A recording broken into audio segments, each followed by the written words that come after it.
Hello guys, welcome to एडिटो study wines. आपके अपने चैनल एडिटो स्टडी वाइन्स में आपका स्वागत है। बायोलॉजी का हमारा सेकंड क्लास है, जिसमें कि हम लोग ग्रुप डी एनटीपीसी के क्वेश्चन जो है प्रीवियस ईयर जितने भी हैं जीएस को कंप्लीट कर रहे हैं। मैंने आपको पहले बता रखा है कि इसके चारों बुक की पीडीएफ हमारे पास से ले सकते हो आप, अगर आप ग्रुप डी की तैयारी कर रहे हो।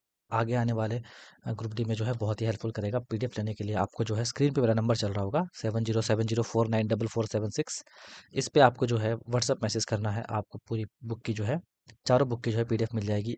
अगर आप बुक लेने जाओगे तो 2500 के आसपास बुक पड़ेगा, यानी कि 2485 रुपये का बुक है चारों। और पीडीएफ जो आपको बहुत ही नॉमिनल कॉस्ट में विदाउट वाटरमार्क आपको मिल जाएगा। तो हम लोग 20 क्वेश्चन तक जो है कर चुके थे। आज हमारा 21वां क्वेश्चन है। तो बिना टाइम बर्बाद किए हम लोग जो है क्वेश्चन स्टार्ट करते हैं। मैं हर वीडियो में नहीं बताऊंगा, बाकी चैनल सब्सक्राइब कर लीजिए। डिस्क्रिप्शन में हमारा लिंक है, आप वहाँ से डायरेक्ट व्हाट्सअप मैसेज कर सकते हो, हमारे चैनल को ज्वाइन कर सकते हो, व्हाट्सअप और टेलीग्राम दोनों, जहाँ पे आपको क्लास की अपडेट मिलती रहती है। जंतु विज्ञान जो है किसका अध्ययन है? तो पहला हमारा क्वेश्चन क्या है कि जंतु विज्ञान जो है 21वां क्वेश्चन है। 20 क्वेश्चन हम लोगों ने पहले क्लास में कर रखा था। अब जो है क्वेश्चन की संख्या हम लोग लंबी लंबी करेंगे। तो जंतु विज्ञान सब जानते हैं, जानवरों का जो है अध्ययन है। आसान क्वेश्चन था। 22 नंबर है कि विज्ञान की वह शाखा जो जीवन या पृथ्वी से परे मौजूद जीवन की संभावनाओं से जो संबंधित है उसको क्या कहते हैं? विज्ञान की वह शाखा जो जीवन या पृथ्वी से परे मौजूद जीवन की संभावनाओं से संबंधित है उसको क्या कहते हैं? उसको कहते हैं एक्सोबायोलॉजी। यानी कि जो कि हमारे एक्सो मतलब एक्स देखा होगा आपने, एक्सो एक्स देखा होगा आपने। एक्स कोई कंपनी है, एलन मस्क की कंपनी है, ट्विटर का नाम। ठीक है ना? वो क्या करता है ना कि वो स्फेयर यानी कि ऊपर ही आसमानों में ही सारा काम करता है। तो एक्सो मतलब समझ जाइए कि आप जो कि पृथ्वी पे जो मौजूद है उनसे सबसे परे चीजें हैं। तो आपको ये बात याद रखना, एक्सो बायोलॉजी। तो एक्सो बायोलॉजी जो है विज्ञान की वह शाखा है। एक सेकंड, निब थोड़ी सी पतली कर लूँ मैं।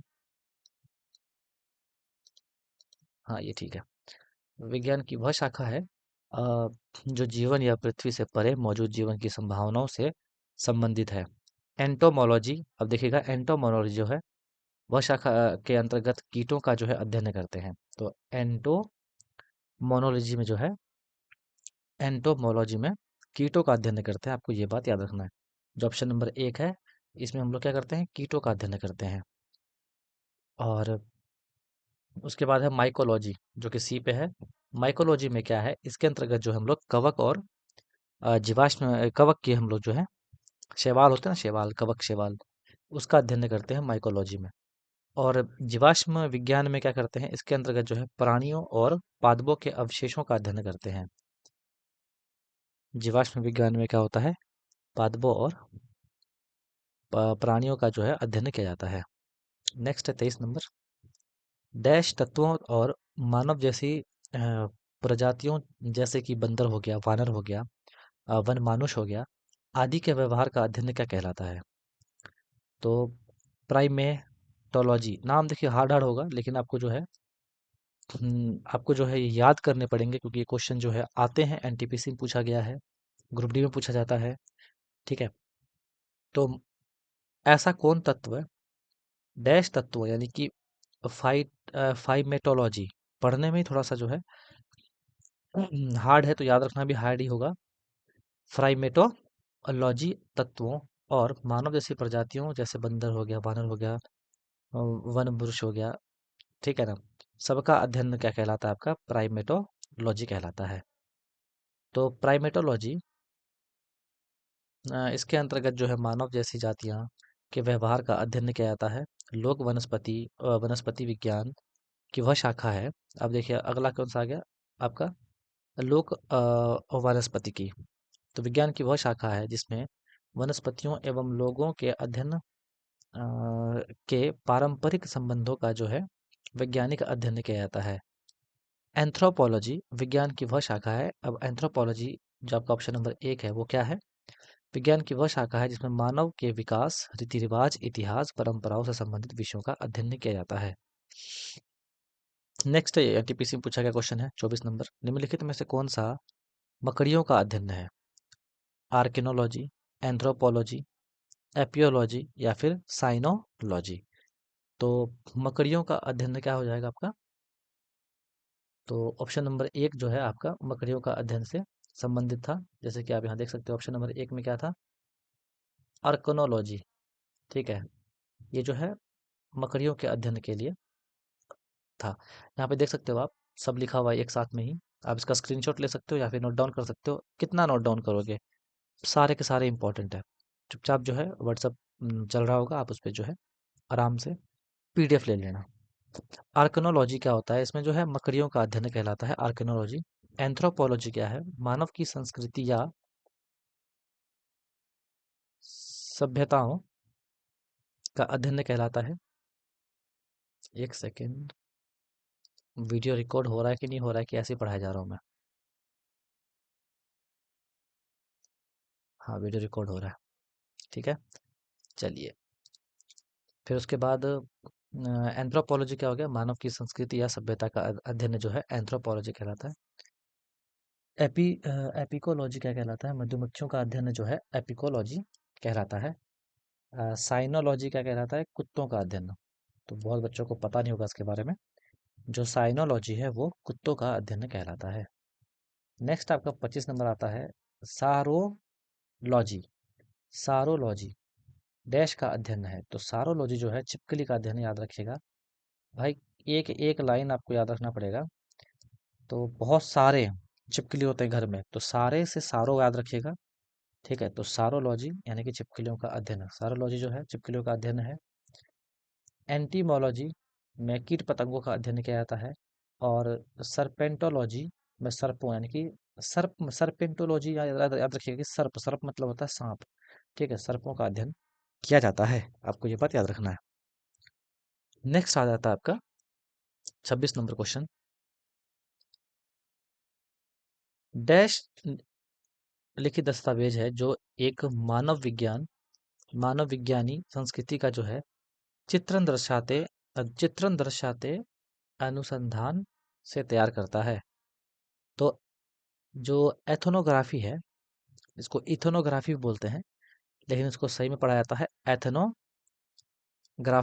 तो एथनोग्राफी जो है वो लोगों और संस्कृति का व्यवस्थित अध्ययन है। यह सांस्कृतिक घटनाओं का पता लगाने के लिए डिज़ाइन किया गया है।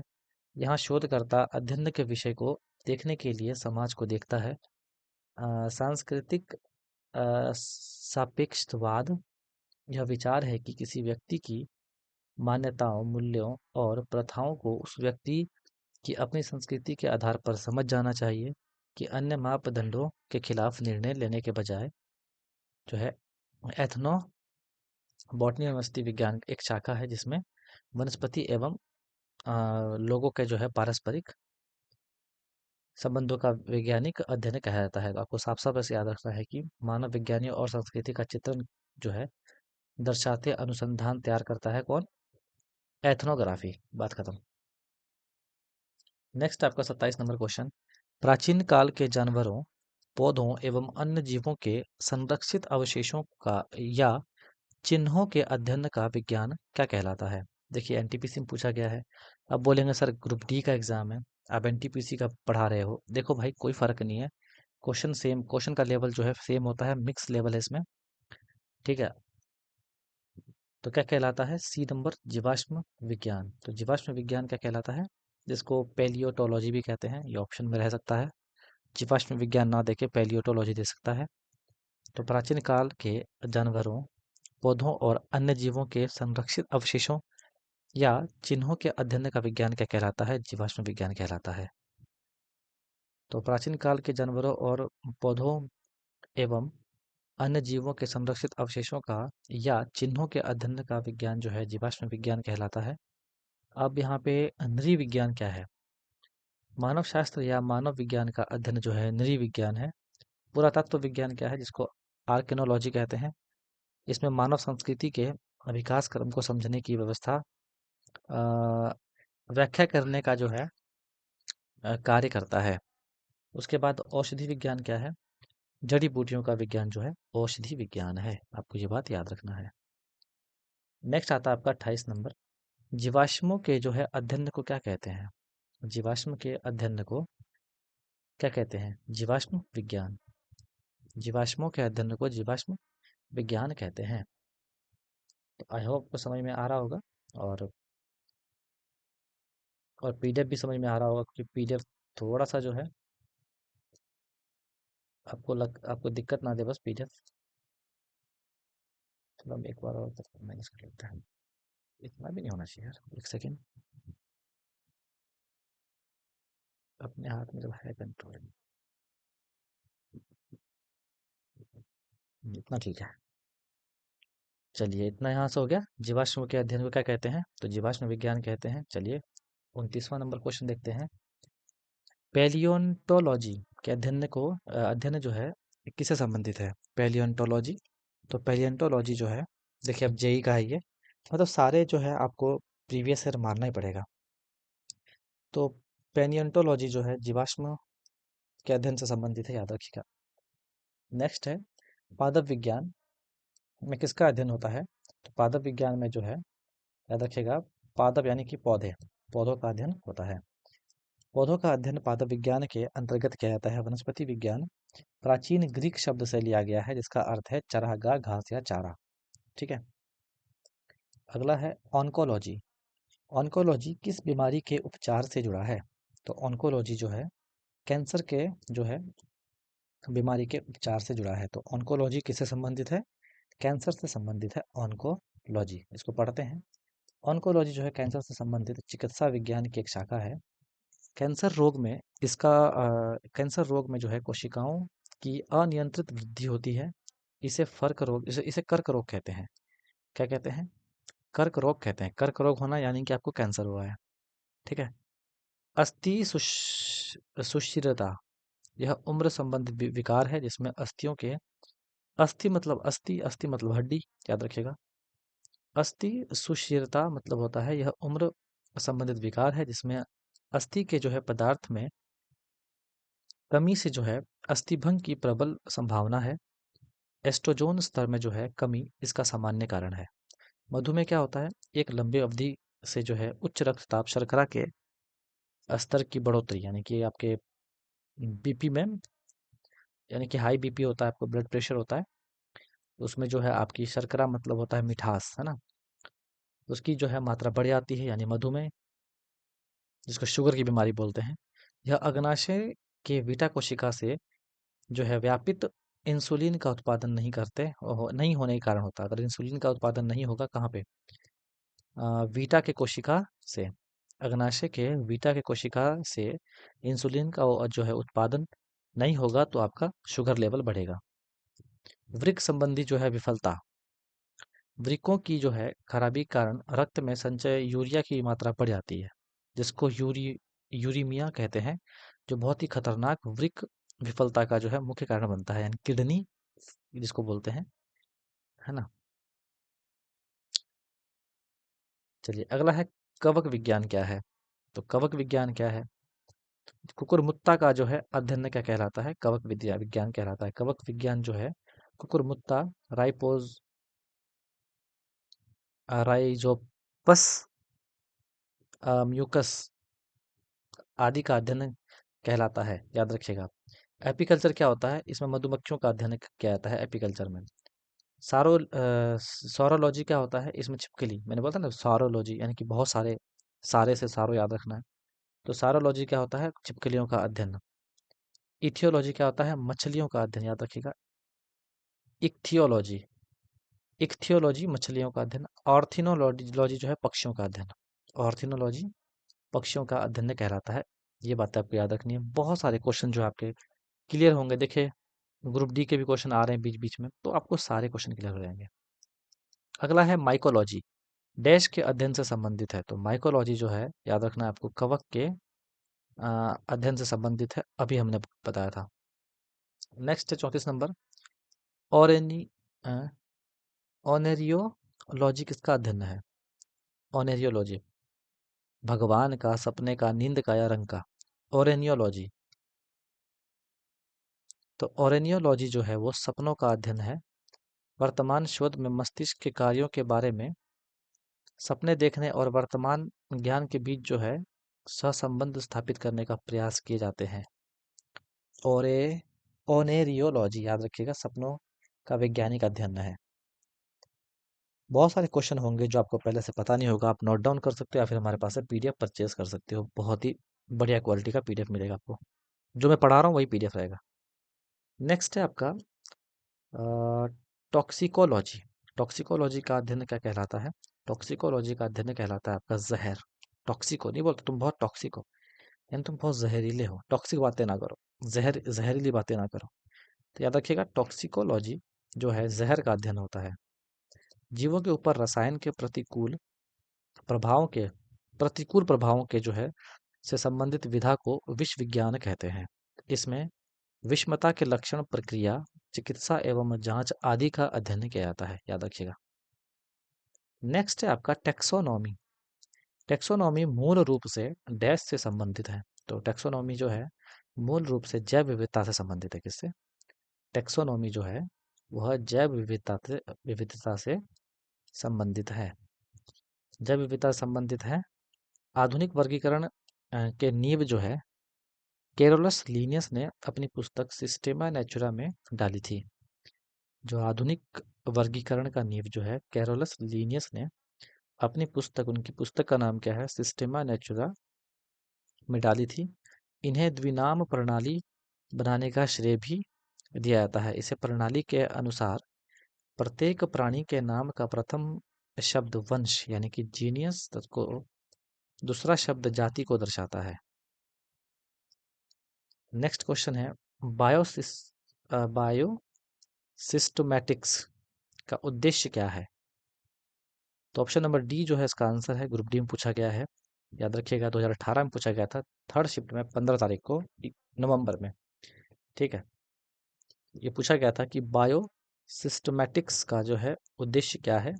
अध्ययन के सभी क्षेत्रों से विभिन्न मानकों की जो है समग्रता पर उनके विकासवादी इतिहास और उनके फाइलोजेनी के स्थापना के आधार पर जीवों का वर्गीकरण कहलाता है। ये तो ऊपर भी वही लिखा है, नीचे वही लिखा है। नेक्स्ट क्वेश्चन है विभिन्न प्रकार के उत्तकों के अध्ययन को क्या कहते हैं? विभिन्न प्रकार के उत्तकों को जो है उत्तक विज्ञान तो कहेंगे। क्या कहेंगे? उत्तक विज्ञान। ग्रुप डी में ज्यादा हार्ड हार्ड क्वेश्चन पूछे गए हैं, है ना? जहां तक मैं देख पा रहा हूँ ग्रुप डी में ज्यादा हार्ड हार्ड क्वेश्चन पूछे गए हैं।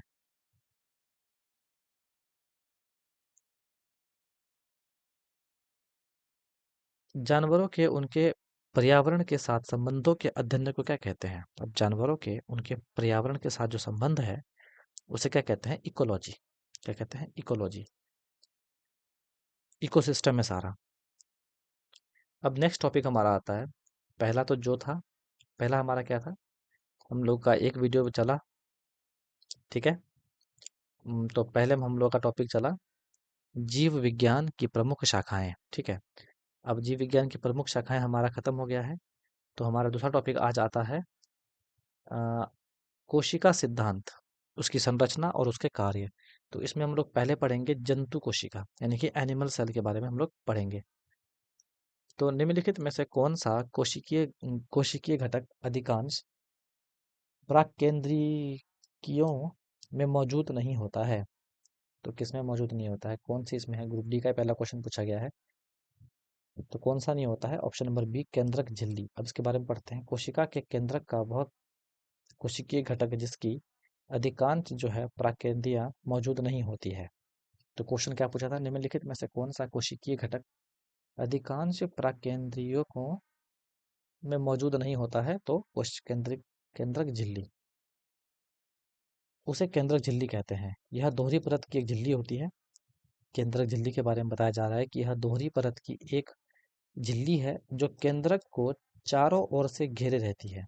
केंद्रक को चारों ओर से घेरे रहती है, जिसमें बाहरी झिल्ली अंतः प्रद्रव्य जालिका से जुड़ी होती है, जिस पर राइबोसोम्स भी पाए जाते हैं। जिस पर राइबोसोम्स भी पाए जाते हैं। कोशिका में केंद्रक की खोज जो है रॉबर्ट ब्राउन ने 1831 ईस्वी में की थी। याद रखिएगा ये लाइन, इस लाइन को आप अंडरलाइन कर लीजिए, काम आएगा। क्या है लाइन? कोशिका में केंद्रक की खोज जो है रॉबर्ट ब्राउन ने 1831 ईस्वी में की थी। तो इसको आप अंडरलाइन कर लेना, जो कोशिका का नियंत्रण कहलाता है। या फिर नियंत्रण केंद्र होता है। तो कोशिका की खोज किसने की थी? रॉबर्ट ब्राउन ने 1831 में। कोशिका में केंद्रक की खोज, कोशिका की खोज नहीं, ठीक है, कोशिका की खोज नहीं की है, कोशिका में केंद्रक की खोज किसने की थी? रॉबर्ट ब्राउन ने 1831 में। यानी कि कोशिका नहीं बोल रहे आप। 40 क्वेश्चन हमारे समाप्त हो चुके हैं, 20 क्वेश्चन हम लोगों ने कर लिया है। हम लोग धीरे धीरे इसका टाइमिंग बढ़ाएंगे, धीरे धीरे जो हम लोग इसका टाइमिंग बढ़ाएंगे। तो अभी हम लोग 50 क्वेश्चन जान देते हैं। मतलब कि 30 क्वेश्चन हो जाएगा आज के लिए। हमें दिन का 50 क्वेश्चन पढ़ना है, तब जाके हमारी तैयारी बेहतरीन होगी। मानव कोशिका में ग्लूकोज के विघटन द्वारा ऊर्जा का निर्माण होता है। ग्लूकोज के विघटन में इनमें से किसकी आवश्यकता होती है? याद रखिएगा, ऑक्सीजन की आवश्यकता होती है ग्लूकोज के विघटन में।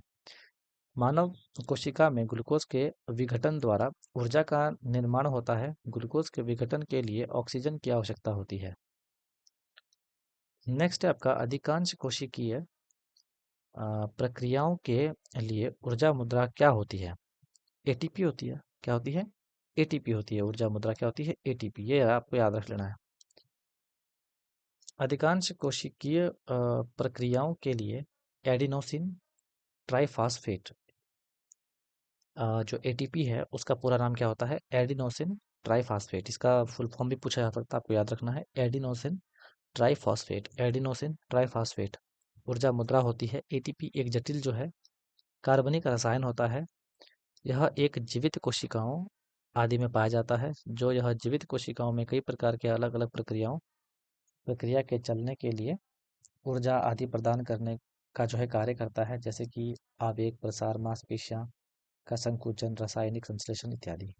नेक्स्ट है निम्नलिखित, सॉरी, किस किस कोशिकांग को कोशिका की आत्महत्या की थैली कहा जाता है? तो माइटोकॉन्ड्रिया को आत्महत्या की थैली कहते हैं, आपको याद रखिएगा। Sorry sorry, lysosome. Sorry, mitochondria नहीं, वो तो पावर हाउस है। ठीक है, पावर हाउस किसे बोलते हैं? माइटोकॉन्ड्रिया को। और लाइसोसोम को बोलते हैं कोशिका की आत्महत्या की थैली के रूप में जाना जाता है, क्योंकि इसमें हाइड्रोलिटिक एंजाइम पाए जाते हैं। लाइसोसोम का पीएच मान कितना होता है? 4.5 से लेकर 5 तक होता है, और यह अम्लीय प्रकृति का होता है। पीएच मान के बारे में तो आपको पता ही होगा ना, पीएच मान के बारे में, कि कहाँ तक होता है ये? 1 से लेके 14 तक होता है, 1 से लेके 14 तक होता है, और बीच में होता है 7। ठीक है, तो इधर जितने भी आएंगे 1 से 7 तक, वो सारे के सारे एसिड होंगे। ठीक है, और 7 से लेकर 14 तक जितने भी आएंगे वो सारे के सारे बेस होंगे। आपको ये बात याद रखना है, यानी कि इधर अम्लीय होंगे और इधर क्षारीय होंगे। तो ये कैसा परिवर्त प्रकृति का है? क्योंकि ये 7 से कम है, तो अम्लीय प्रकृति का है।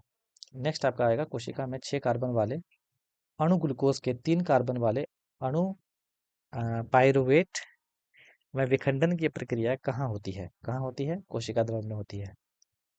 कार्बन के 6 कार्बन वाले जो अणु ग्लूकोज या फिर 3 कार्बन वाले अणु पाइरुवेट, सबका विखंडन कहाँ होता है? कोशिका द्रव में होता है।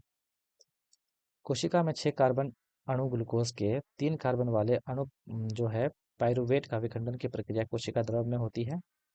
कोशिका द्रव एक जैसी एक एक जैली जैसा जो है पदार्थ है, जो कोशिका झिल्ली एवं जो कोशिका झिल्ली एवं अ,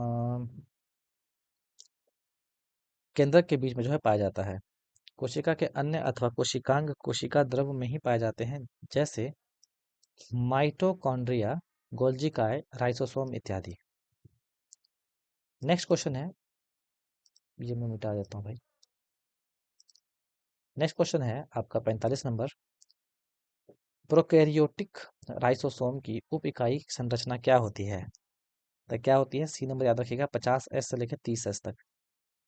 ठीक है, प्रोकैरियोटिक राइसोसोम की उप इकाई संरचना क्या होती है? पूछा जाता है ग्रुप डी में ये। तो 50S से लेकर 30S तक। तो प्रोकैरियोटिक राइसोसोम कोशिका की जो है द्रव झिल्ली से जुड़े होते हैं। ये 50 से 20 नैनोमीटर आकार का होता है, और 2 उप इकाई होते हैं इसके, 50S और 30S की बनी होती है, जो आपस में मिलकर 70S प्रोकैरियोटिक राइसोसोम बनाते हैं। 50 और 30 तो 80 होते हैं, लेकिन 70 कैसे हो गए? तो इसमें एक लफड़ा है, वो बात पता चलेगा आपको। राइसोसोम के ऊपर जो है प्रोटीन संश्लेषित होती है, याद रखिएगा। राइसोसोम के ऊपर जो है प्रोटीन संश्लेषित होती है। नेक्स्ट क्वेश्चन है, प्राकेंद्रिक कोशिका की कुछ विशेषताओं का उल्लेख जो है नीचे किया गया है, दिए गए विकल्पों में से गलत विकल्प का चयन कीजिए। तो कौन सा है? ऑप्शन नंबर ए की जो है गलत विकल्प है, क्योंकि जो झिल्ली होती है वो बद्ध कोशिका की मौजूदगी में नहीं होती है। अति अत्यधिक छोटा आकार का होता है। जो प्राकेंद्रिकीय कोशिका होती है इसको प्रोकैरियोटिक सेल बोलते हैं। प्राकेंद्रिकीय प्रोकैरियोटिक सेल होते हैं, वो अत्यधिक छोटा आकार का होता है। ठीक है। और एकल गुणसूत्र का होता है। ये सारे सारे होते हैं। अत्यधिक छोटा आकार का होता है, एकल गुणसूत्र होते हैं। इसका नाभिकीय क्षेत्र जो है केंद्रलाभ कहलाता है।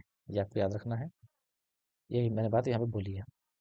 नेक्स्ट है, जब एटीपी में टर्मिनल फॉस्फेट लिंकेज को जल के उपयोग द्वारा तोड़ा जाता है तो कितनी ऊर्जा मुक्त होती है? तो एटीपी जो टर्मिनल है फॉस्फेट लिंकेज को जो है जल के उपयोग द्वारा जो है तोड़ा जाता है तो कितनी ऊर्जा मुक्त होती है? कितनी ऊर्जा मुक्त होती है? 30.5 जो है मोल जो है होती है। संश्लेषित अणु जो है एटीपी का उपयोग कोशिका में अन्य सभी गतिविधियों को बढ़ावा देने के लिए जो है किया जाता है। इन प्रक्रियाओं में एटीपी टूट जाता है जो एक निश्चित मात्रा में ऊर्जा पैदा करता है, जो कोशिका में होने वाली ऊष्माशोषी अभिक्रियाओं को चला सकता है। इस प्रकार जब पानी का उपयोग करके एटीपी में टर्मिनल फॉस्फेट लिंकेज को तोड़ा जाता है तो 30.5 किलो मोल के बराबर जो है ऊर्जा निकलती है। सबको ये याद रखना है। 48 नंबर क्वेश्चन है,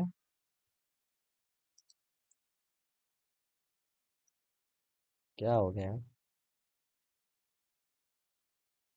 48 नंबर क्वेश्चन है आपका, कौन सा कोशिकांग विषाक्त पदार्थों और औषधियों के जहरीले प्रभाव को खत्म कर देता है?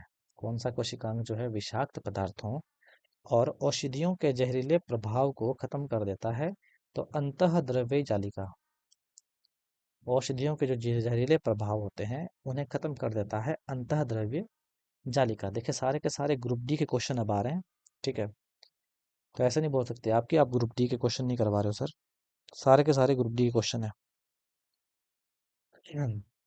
अंतःद्रव्य जालिका सुकेंद्रक कोशिकाओं में स्थित एक झिल्लीदार कोशिकांग है। इसका जो है प्रमुख कार्य जो है विषाक्त पदार्थों और औषधियों के जहरीले प्रभाव को खत्म करना है। अंतःद्रव्य जालिका की जो है रचना प्लाज्मा झिल्ली के समान होती है। 49 नंबर क्वेश्चन है, निम्नलिखित में से किस प्राणी उत्तक में चपटी कोशिकाएं होती है? निम्नलिखित में से किस प्राणी उत्तक में चपटी कोशिकाएं होती है? तो किस में होती है? ऑप्शन नंबर सी में होती है, शल की उपकला में। शल की उपकला में होती है। शल की उपकला उत्तक एक चपटी कोशिकाओं के पतले स्तर से बनता है जिसके किनारे जो है अनियमित होते हैं। जिसके किनारे क्या होते हैं? अनियमित होते हैं, वो बढ़ सकते हैं। यह उत्तक रक्त वाहिकाओं की भित्ति में तथा फेफड़ों के वायुकोष में पाया जाता है और विसरण सीमा का जो है कार्य करती है। क्या करती है? विसरण सीमा का कार्य करती है। 50वां क्वेश्चन है हमारा, निम्न में से कौन सा कथन गलत है? तो कथन को पढ़ते हैं। किण्वन की प्रक्रिया के लिए ऑक्सीजन की आवश्यकता नहीं होती। सही बात है, बिना ऑक्सीजन के भी किण्वन की प्रक्रिया होती है। श्वसन के प्रथम चरण में पायरुविक अम्ल का निर्माण होता है, ये भी सही है। श्वसन के प्रथम चरण में ग्लूकोज का विखंडन होता है, ये भी सही है। माइटोकॉन्ड्रिया में ऑक्सीजन की सहायता से एसिटिक अम्ल का विघटन होता है, बिल्कुल गलत। ऑप्शन नंबर डी जो है सही होगा उसका उत्तर, यानी कि यह वाला काम नहीं होता है। गलत कथन यही वाला हो गया। दिए गए कथन में चार गलत है, जो कि माइटोकॉन्ड्रिया में ऑक्सीजन की सहायता से एसिटिक अम्ल का विघटन नहीं होता है बल्कि पायरुवेट का विघटन होता है। माइटोकॉन्ड्रिया में किसका? पायरुवेट का विघटन होता है। माइटोकॉन्ड्रिया को कोशिका का पावर हाउस भी कहते हैं, मैंने आपको बोला भी था। और लाइसोसोम को क्या बोलते हैं? आत्महत्या की थैली बोलते हैं। तो 50 क्वेश्चन ही आज हम लोग 30 क्वेश्चन ही देख पाए, 20 क्वेश्चन पहली वीडियो में था। प्ले लिस्ट बनी हुई है और चारों बुक की आपको पीडीएफ लेनी चाहिए। अगर आपको सच में सीरियस कैंडिडेट हो आप, मैथ्स हो गया, रीजनिंग हो गया, जीके हो गया और साइंस हो गया, आपको चारों बुक की पीडीएफ लेनी चाहिए। हमारे पास स्क्रीन पे नंबर जा रहा है, व्हाट्सअप करके आराम से जो है पीडीएफ परचेज कर सकते हो, बहुत ही नॉमिनल कॉस्ट में। तैयारी आपकी बहुत अच्छी हो जाएगी। चलिए मिलते हैं हम लोग अब नेक्स्ट वीडियो में बहुत जल्दी। और दिल्ली पुलिस का बैच स्टार्ट होने वाला है, तो सब्सक्राइब कर लीजिए। बहुत सारी क्लासेस इसमें आने वाली है भरमार। ठीक है, मिलते हैं नेक्स्ट वीडियो में। Wish you all the very best.